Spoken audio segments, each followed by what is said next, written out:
ambassador to Japan and Mexico. He was also the chair of the Think 20 engagement group for India's G20 presidency. With extensive experience in strategic affairs, defense, diplomacy and national security, Ambassador Chinoy continues to guide the Institute and contributes significantly to India's foreign and security policy discourse. The Executive Council, traditionally chaired by the Raksha Mantri, serves as the governing body of the MPIDSA and includes eminent members from diverse fields. Through its dynamic website and flagship publications, as well as marquee conferences such as the Delhi Defence Dialogue, Asian Security Conference, South Asia and West Asia conferences, the Institute plays a key role in raising public awareness and disseminating knowledge both nationally and internationally. Its extensive outreach includes books, research and policy papers, as well as lectures and training modules for the armed forces, central armed police forces, and the civilian bureaucracy.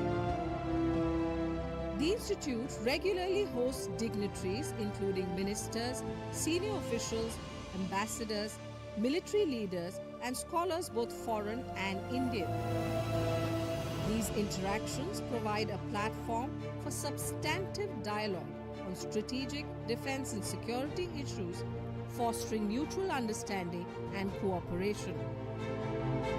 MPIDSA continues to play a pivotal role in Track 1.5 and Track 2 diplomacy and maintains an extensive international network, formalized through more than 40 memoranda of understanding with counterpart institutions around the world. MPIDSA is globally recognized for the quality and impact of its research, consistently ranking among leading international think tanks. Upholding its core mandate, the Institute continues to reinforce its worldwide reputation as a respected center of strategic thought.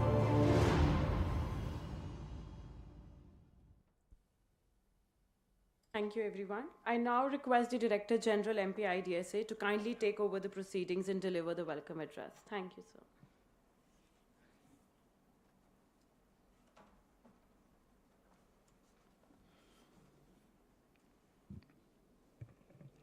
Honorable Raksha Mantri ji, esteemed ambassadors from friendly foreign countries, members of the Executive Council of the Manohar Parrikar Institute for Defence Studies and Analyses, members of the strategic community, veterans, members of the armed forces, friends from the media, ladies and gentlemen. It gives me great pleasure to welcome you all to the Manohar Parrikar Institute for Defence Studies and Analyses for the second edition of the Delhi Defence Dialogue on harnessing new age technology for defense capability development. I want to thank the Honorable Raksha Mantri, Shri Rajnath Singh ji, for finding the time to deliver the inaugural address and for being with us today despite his very busy schedule. Our hearts go out to all the bereaved families who have lost their loved ones in the blast near the Red Fort last evening. We pray for the speedy recovery of all the injured persons. Friends, the 11th of November 2025 is a momentous occasion for another reason. We are today commemorating the 60th anniversary of the establishment of our institute. IDSA began its journey in 1965. We created to conduct in-depth research on strategic issues and to provide policy options that enable informed decision-making related to India's national security. The past 6 decades have been transformative for this institution. I wish to place on record our deep appreciation for the contributions of the previous generations at IDSA. They played a key role in fulfilling the Institute's mandate. I particularly wish to thank the Honorable President of MPIDSA, Shri Rajnath Singh ji, for his constant support and guidance. The past 6 decades have also witnessed a remarkable impact of technology on defense capability development. Armed forces around the world have transitioned from the industrial age to the information and cyber age. Every conflict, whether protracted or short, is questioning established notions about tactical, operational, and doctrinal issues, mainly because of technological changes and advances. Today, we are on the cusp of a new revolution in which artificial intelligence, robotics, and quantum physics are emerging as important determinants on the battlefield. Also in defense, security, and warfare as a whole. Ethics and accountability will no doubt be part of the current technological revolution. Yet, battlefields of the future will be stacked against those with limited resources and limited access to new age technologies. Technologies are evolving at a kaleidoscopic speed. Technologies on the verge of obsolescence are fungible and more easily available. However, new age technologies are expensive and difficult to absorb. They are also subject to manipulation and the creation of long-term dependence in critical supply chains. Friends, for India, the effort should therefore be to strike an enduring balance between induction of foreign equipment or technologies and domestic self-reliance in defense manufacturing. India's Atmanirbharta in defense manufacturing does not rule out foreign collaboration, but does emphasize meaningful transfer of technology. It also underscores the need for a much greater effort through indigenous research and development. Friends, the deluge of sensor data available today requires systematic analysis, interpretation, and dissemination in near real time. The ongoing technological transformation has the potential to assist, facilitate, and support data-driven systems. These are bound to have a far-reaching impact on future defense capability development. Management of change is a challenge for any organization, particularly those rooted in tradition like the armed forces. The challenge in adopting new age technologies also lies in transforming the corresponding structures, processes, and procedures. Defense planners face dilemmas over the scope and scale of investments in new age technologies. Ladies and gentlemen, the second edition of the Delhi Defense Dialogue has been curated to bring together some of the finest policymakers, practitioners, researchers, and representatives of industry and academia. The views expressed during this conference will be most useful. With these few words, I now have the privilege to invite the Honorable Raksha Mantri, Shri Rajnath Singh ji, to kindly deliver the inaugural address. Thank you all. Jai Hind.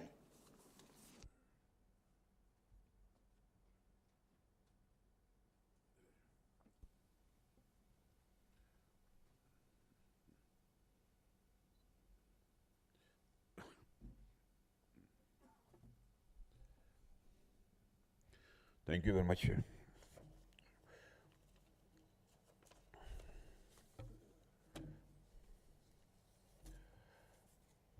Ambassadors from foreign friendly countries, General Anil Chauhan, Chief of Defence Staff, Ambassador Sujan or Chunai, DG, MPIDSA, officers of the Ministry and the Armed Forces, distinguished participants, friends from media, ladies and gentlemen.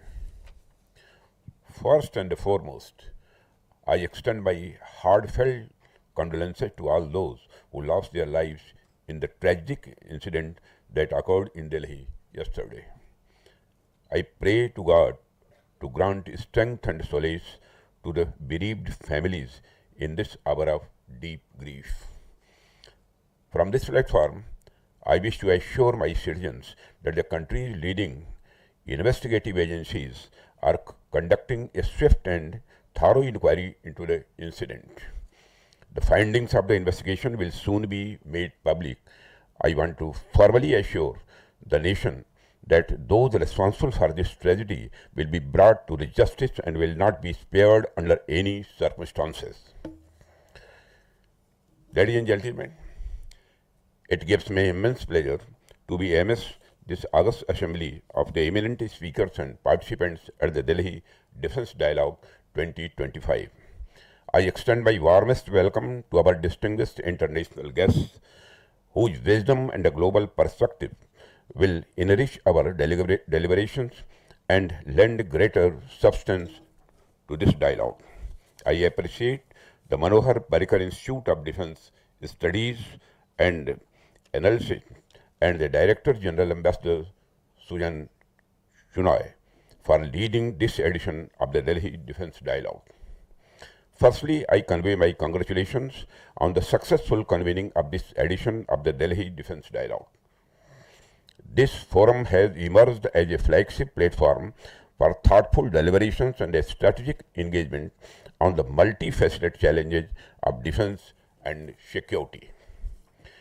The dialogue brings together informed voices, fresh perspectives, and analytical insights to examine contemporary trends and evolving ideas in a rapidly transforming global environment.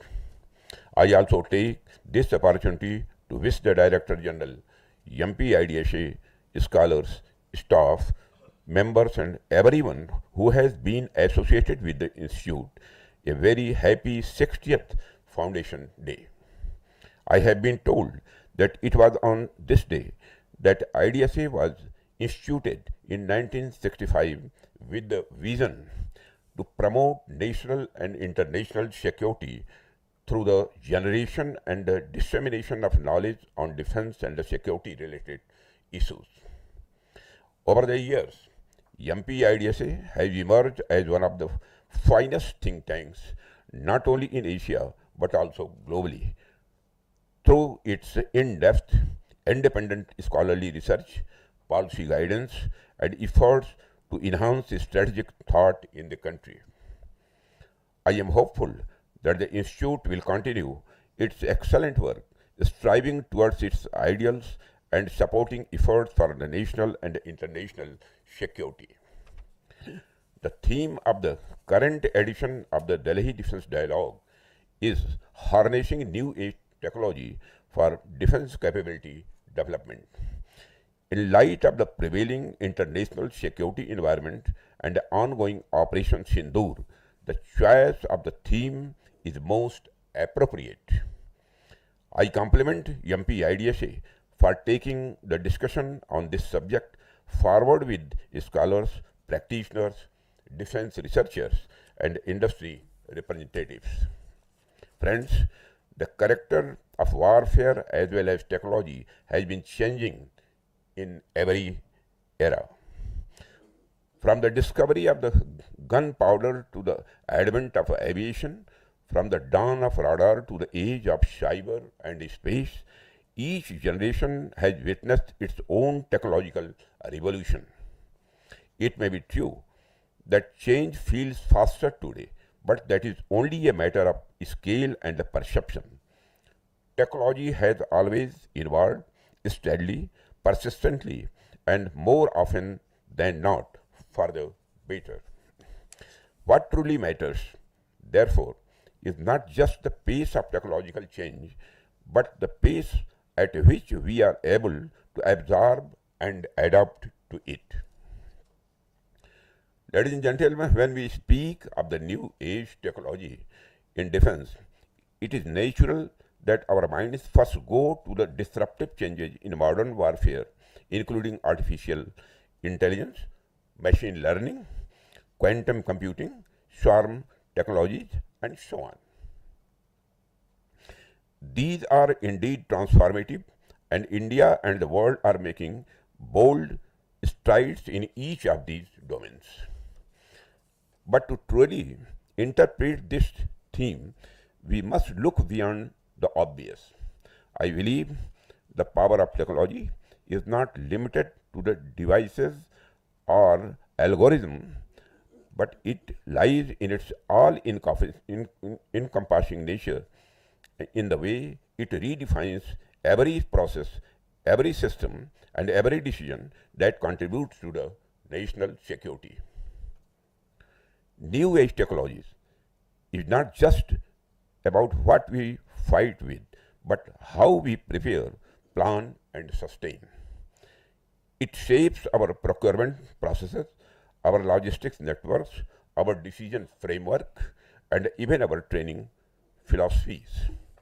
Therefore, when I think about this theme of harnessing technology, I interpret it as a call to reimagine the entire defense ecosystem, right from the spark of an idea in a research laboratory to its field validation in the forward bases, from the flow of the materials through our supply chain to the flow of intelligence through our command centers. Technology must serve as a connective tissue that binds it all together. Whether it is designing a next generation radar, forecasting logistics needs through predictive analytics, or shortening decision cycles through digital dashboards, each element must work in harmony with the others. In this sense, harnessing technology is not just about adding new tools. It is about transforming the very basis of our institutions. It is about making them more agile, anticipatory, and adaptive. It is about creating a defense architecture that learns continuously, responds instantly, and evolves relentlessly in tune with the pace of change. Friends, it is but natural to get swept up in the prevailing buzzwords of our times. But I believe that the real revolution lies in the quieter, continuous improvement of the systems that enable faster, cleaner, and more transparent functioning. A high-speed data link or an AI-driven algorithm will achieve little if our internal processes remain slow. Even the promise of the quantum computing or autonomous systems will remain unrealized if we do not build the human and the institutional capacity to absorb and supply them effectively. The spirit of harnessing new technology must extend to the way we design policy, process information, and make decisions. In that sense, technology is not only a tool but a culture. It is a way of doing things better and more intelligently. It is about ensuring that the data moves faster than doubt, that decision making is informed by evidence, and that the soldier, the scientist, and the civil servant all work in synergy through shared platforms. Much of our defense readiness today rests on what might be called invisible technologies, which includes secure data architectures, encrypted networks, automated maintenance systems, and interoperable databases. These may not capture public imagination like a new aircraft or missile or warship, but they determine whether the right equipment reaches the right place at the right time, whether commanders have real-time visibility, and whether systems talk to each other seamlessly. Friends, as I said, technology is not confined to weapons or platforms alone. It also resides in systems that make our institutions work faster, more transparently, and more intelligently. The true test of technological advancement lies not only in what we create, but in how we function. Technology must be seen not only as a force multiplier but also as a resource optimizer. The true measures of this, the true measure of its impact lies in how efficiently it helps us plan, prioritize, and platform. One area which can serve as an example to internalize this thinking is our capital procurement process. This is because we operate in an environment of finite resources and expanding responsibilities. Every rupee spent and every system inducted must therefore yield the maximum strategic value. Technology and data analytics must be leveraged to improve decision making and ensure optimal use of every resource. I have been told that in many advanced nations, the concept of life cycle cost is deeply woven into their procurement frameworks. Recently, I have directed that we too must begin to access these sustenances costs right at the inception stage of every procurement proposals. This will help us see the full picture, not only what we invest today, but what we must sustain tomorrow. This will help us in ensuring that every decision we take is both informed and responsible, balancing immediate capability with long-term efficiency. I am confident that there exist many more such global best practices or the process technologies that can further strengthen our systems. My advice to the armed forces would be to remain in a constant state of curiosity and always on the lookout for the best practices across the world, not just in technology related to equipment, but also the new technology related to the aspects of the training, logistics, planning, and the management systems. This institute can play a crucial role in this endeavor by studying, documenting, and disseminating such practices and helping the services adapt them to our national context. In fact, if given a choice, it is far better to import best practices than to import the best equipment. Because once we perfect the process and once our systems are robust, adaptive, and transparent, we will not merely purchase excellence from abroad, we can produce it here at home. And that, friends, brings us to the heart of the matter. Ultimately, the real challenge before any nation is to build systems and ecosystems that make the creation as well as the adoption of the new technology natural, swift, and self-sustaining. If our foundations are strong, our institutions agile, our minds open, and our collaboration seamless, then every new technological wave will not overwhelm us. It will propel us. We will not merely adopt the revolutions made elsewhere, but become the architects of the revolutions born here. Therefore, for India, the path ahead is clear. We must move decisively from technology adoption to technology leadership. We can no longer be content with merely catching up to global innovation. We must aim to set the pace and shape the future. Our strength lies not in any single institution, but in our ecosystem of talent, ideas, and partnerships. And we have a young and inventive workforce full of imagination and purpose. And we have a vibrant startup culture that is unafraid to experiment, to take risks, and to challenge convention. Our defense industrial base is expanding with the renewed confidence and the clarity of the direction.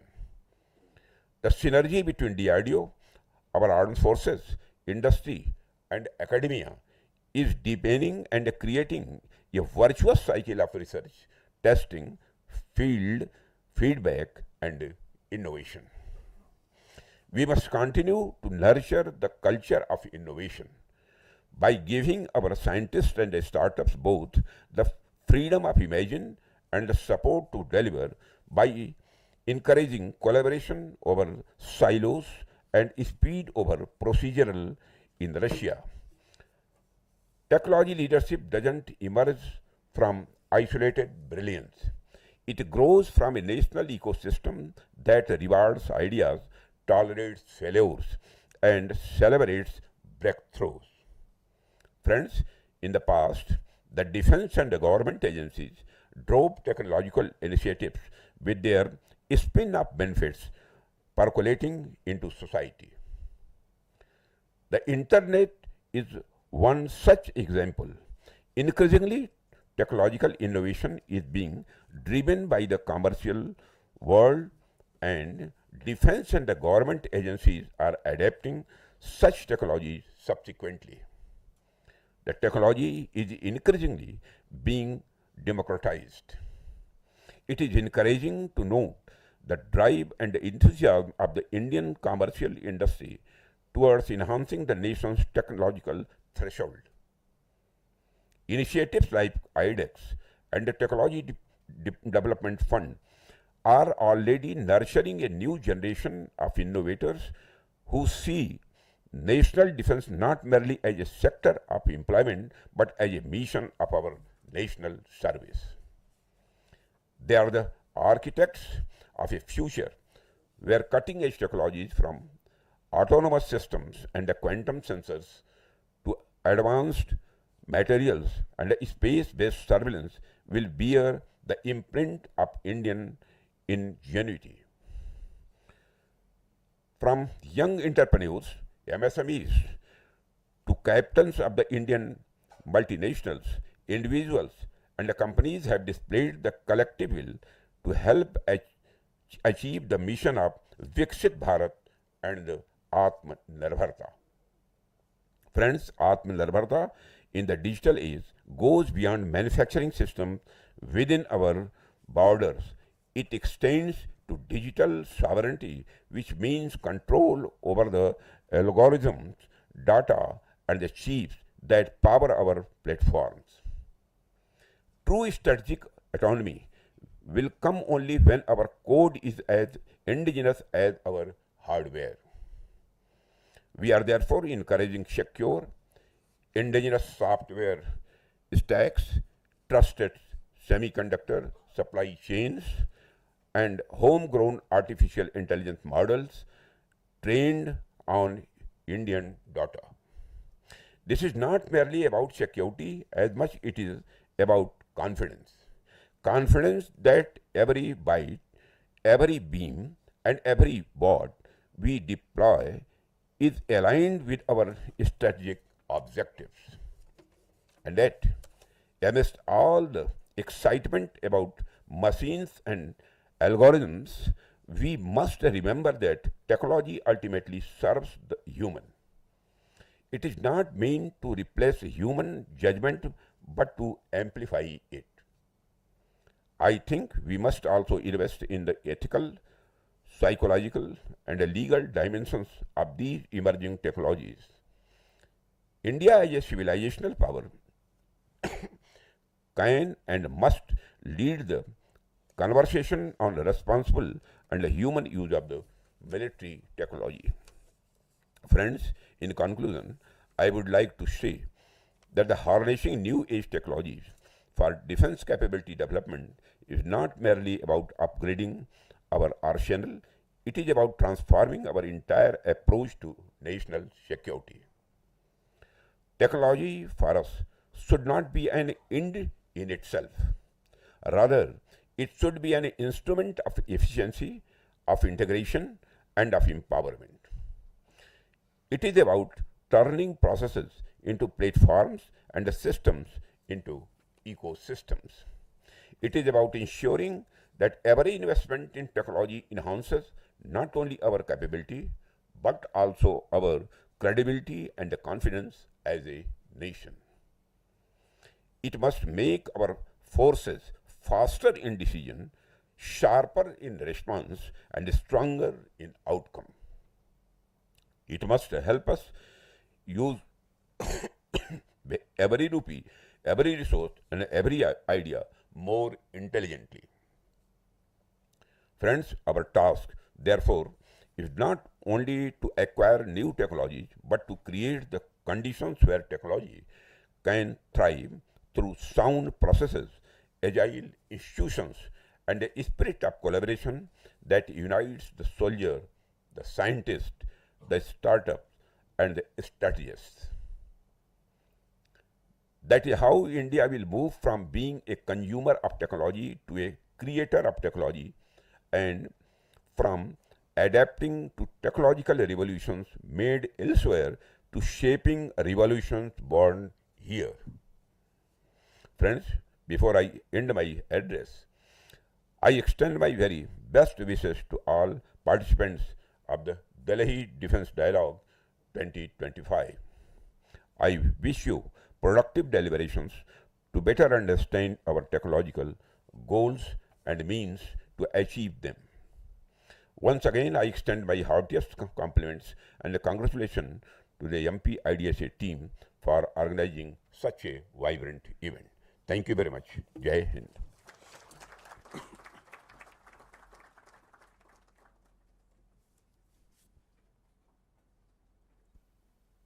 Ladies and gentlemen, I wish to personally thank Honorable Raksha Mantri Shri Rajnath Singh ji for his profound, incisive remarks, which will be of great value to us and will guide the deliberations today as well as tomorrow during our two. Welcome to another insightful session at English Speeches.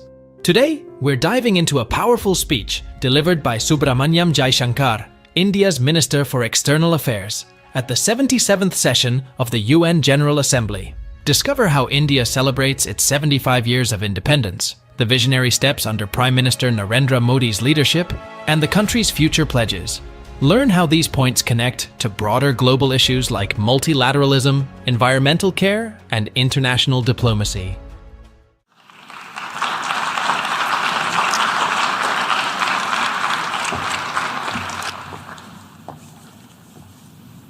Madam President, Excellencies, distinguished members of the General Assembly, I bring to you the greetings of 1.3 billion plus people from the world's largest democracy. They join me in congratulating the President of the General Assembly, Ambassador Chaba Koroshi, on his election to chair the 77th session of the UN General Assembly. They follow closely developments at the United Nations, reflecting the increasingly globalized nature of our existence. We meet at a challenging time for the world order. This session's theme, a watershed moment, transformative solutions to interlocking challenges, seeks to capture its seriousness. Excellencies, the year 2022 is an important milestone in India's journey towards growth, development, and prosperity. India is celebrating 75 years of its independence, what we call Azadi Ka Amrit Mahotsav. The story of that period has been one of toil, of determination, innovation, and enterprise of millions of ordinary Indians. They are rejuvenating a society pillaged by centuries of foreign attacks and colonialism. And they are doing so in a democratic framework whose steady progress is reflected in more authentic voices and grounded leadership. This new India, under the visionary and dynamic leadership of Prime Minister Narendra Modi, is a confident and resurgent society. Its agenda for our centenary will be achieved through the 5 pledges that we committed to on our Independence Day. One, we are resolved to make India a developed country in the next 25 years. For the world, that creates more capacities for global good. Two, we will liberate ourselves from a colonial mindset. Externally, this means reformed multilateralism and more contemporary global governance. Three, our rich civilizational heritage will be a source of pride and of strength. This includes care and concern for the environment, so ingrained in our traditional ethos. Four, we will promote greater unity and solidarity. This expresses a coming together on global issues such as terrorism, pandemics, or the environment. And five, we will instill consciousness of duties and responsibilities. This applies to nations as much as it does to citizens. These five pledges affirm our age-old outlook that sees the world as one family. We believe that national good and global good can be entirely in harmony. It is this conviction that led us to supply vaccines to over 100 nations. Similarly, our evacuation operations in HADR situations always had room for other nationals in distress. Even as we meet our own development targets, India offers partnerships to our brothers and sisters in Asia, in Africa, and Latin America. And we do so based on their needs and their priorities. Today, the focus is on green growth, better connectivity, digital delivery, and accessible health. Our solidarity is not just in words. You can see them in 700 projects across the world. Madam President, even while India contributes to global betterment, we recognize the sharp deterioration in the international landscape. The world is already struggling with challenges of post-pandemic economic recovery. The debt situation of the developing is precarious. To this is now added the rising costs and the shrinking availability of fuel, of food, and of fertilizers. These, along with trade disruptions and diversions, are among the many consequences of the Ukraine conflict. The Indo-Pacific, too, witnesses fresh concerns about its stability and its security. And climate events have added an overlay on these mounting anxieties. As we saw in the case of the COVID pandemic, the South will be the most impacted, even if the immediate causes are well beyond. It is imperative that global conversations recognize this deep unfairness. The inequity of vaccine distribution should not be replicated in other domains. Madam President, as the Ukraine conflict continues to rage, we are often asked, whose side are we on? And our answer each time is straight and honest. India is on the side